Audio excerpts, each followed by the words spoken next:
आज का हमारा टॉपिक है कृषि वाणिज्यकरण के प्रभाव।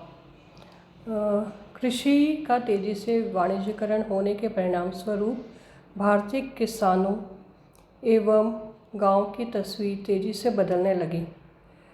पूंजी का प्रवाह भारत से ब्रिटेन की तरफ हो गया तथा भारत के गांव तेज़ी से निर्धन होने लगे।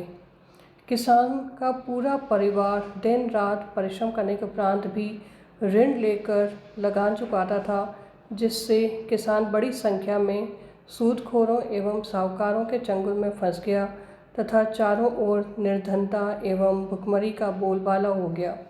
कृषि वाणिज्यकरण के प्रभाव जो देखने को मिले वो इस प्रकार थे। पहला, गांव में पूंजी की आवश्यकता। कृषि के वाणिज्यकरण के कारण भारतीय गांवों की वस्तु विनिमय क्षमता और आत्मनिर्भरता समाप्त हो गई तथा गांव में भी दैनिक आवश्यकताओं की पूर्ति के लिए पूंजी की अनिवार्यता हो गई। पूंजी आधारित अर्थव्यवस्था का निर्माण होने से गांव में उत्पादित प्रत्येक वस्तु शहरों की ओर जाने लगी। दूसरा प्रभाव था कृषकों की निर्धनता में वृद्धि। कृषि के वाणिज्यकरण से व्यापारी वर्ग तथा ईस्ट इंडिया कंपनी को बहुत लाभ होने लगा, परंतु किसानों की निर्धनता में वृद्धि हुई। इसका मुख्य कारण व्यापारियों की छल कपटपूर्ण नीति थी। वे खेत में खड़ी फसलों को सस्ते दामों पर खरीद लेते थे। किसान अपनी तात्कालिक आवश्यकताओं की पूर्ति के लिए फसल मंडी में न ले जाकर खेत में ही बेच देता था। ऐसे सौदे में व्यापारी फसल की बहुत कम कीमत तय करता था। इस कारण किसानों की निर्धनता बढ़ती चली गई। तीसरा प्रभाव था अकालों की भयावहता में वृद्धि। कृषि के वाणिज्यकरण के कारण फसलें औद्योगिक आवश्यकताओं को ध्यान में रखकर उगाई जाती थीं। जूट एवं कपास की खेती में वृद्धि होने से खाद्यान्नों में भारी कमी हो गई और अकाल पड़ने लगे। कंपनी का शासन होने से पूर्व भी भारत में अकाल पड़ते थे, किंतु उनका कारण धान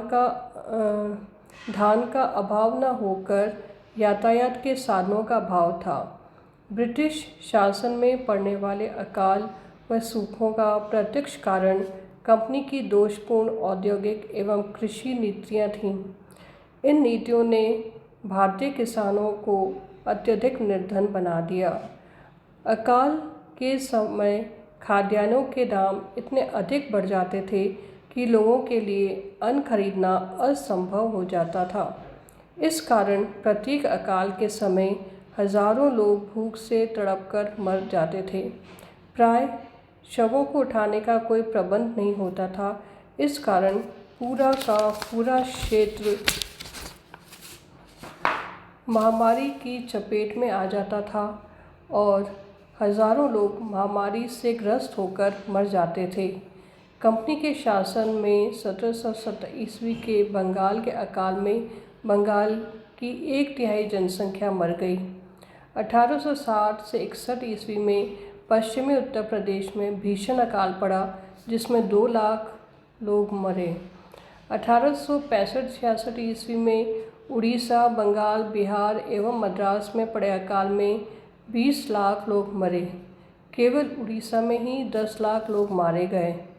1866 से 70 ईस्वी के अकाल में पश्चिमी उत्तर प्रदेश, पंजाब, राजस्थान, बम्बई में 14 लाख से अधिक लोग मारे गए।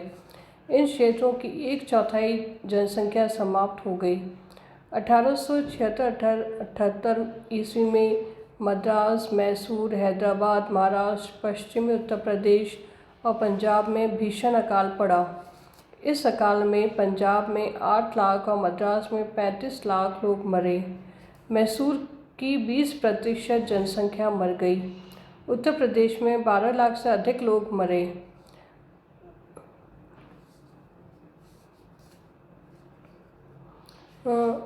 अन्य प्रभाव था कृषकों के विद्रोह। नकदी फसलों की खेती के कारण किसानों का शहरों में आना जाना बढ़ गया। इससे किसानों में राजनीतिक चेतना का प्रादुर्भाव हुआ।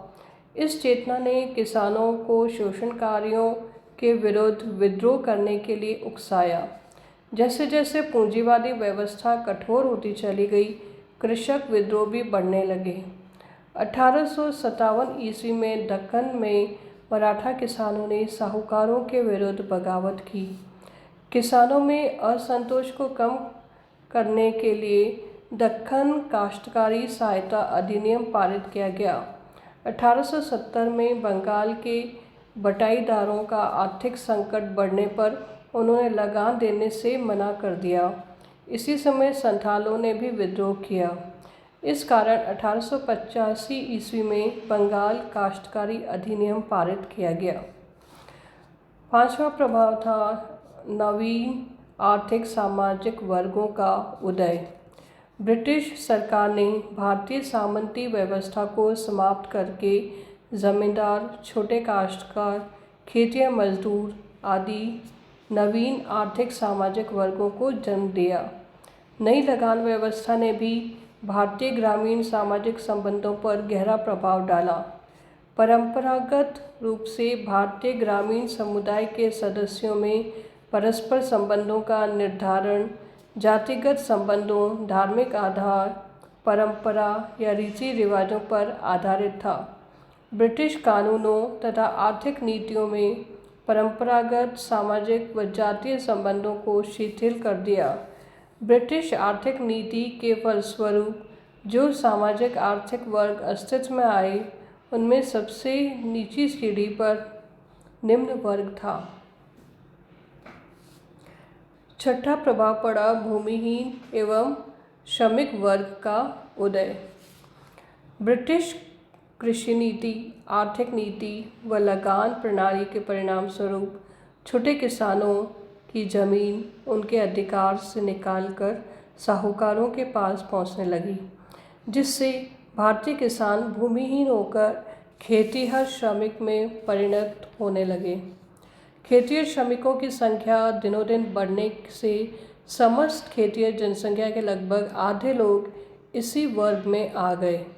1875 ईस्वी में देश में भूमिहीन कृषकों की संख्या 80 लाख थी, जो 1901 में बढ़कर 350 लाख तथा 1921 ईस्वी में 390 लाख हो गई। सातवां प्रभाव था यातायात एवं संचार साधनों में सुधार।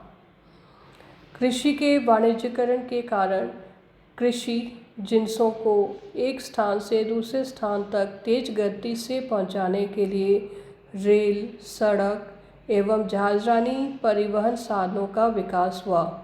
जिन्सों की बिक्री, सौदे एवं भाव आदि सूचनाएं एक स्थान से दूसरे स्थान तक पहुंचाने के लिए डाक तार, टेलीफोन आदि संचार व्यवस्थाओं का विकास हुआ।